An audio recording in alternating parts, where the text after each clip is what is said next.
hommes et femmes doivent s'aimer physiquement. Mais ils s'aiment physiquement dans certains contextes de pudeur, de respect de l'autre.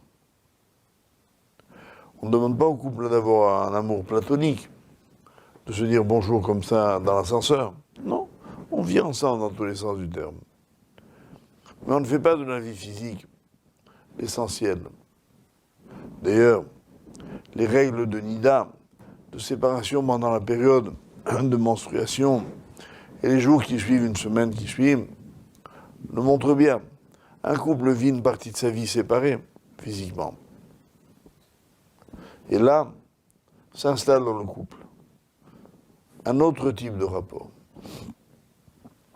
Celui de la complicité. Celui de l'impatience. Celui de la compréhension par les mots. Par un mouvement des yeux.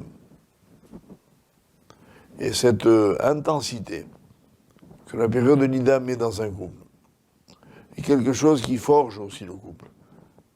Qui fait qu'ils se comprennent, qu'ils vont secondariser leur rapport et trouver leur équilibre dans tous les domaines de la vie.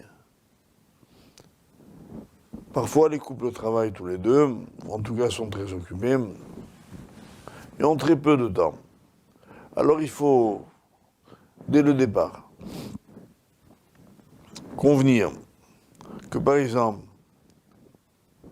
même si le couple a une vie sociale très chargée, même s'il y a, grâce à Dieu, des enfants plus tard, qu'il y a des moments où on se retrouve, elle et moi, tout seuls. Il n'y a personne.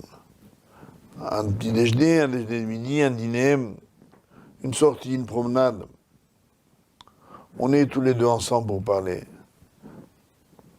Pour faire ce que j'avais dit en commençant, le point des expériences de la vie, qui est indispensable de débriefer, comme on dit aujourd'hui, ensemble.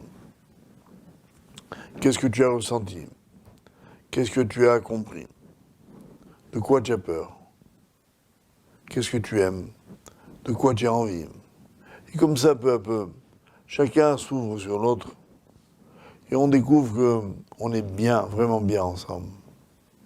Évidemment, avant de se marier, il faut être un peu le plus sûr possible de ces choses-là.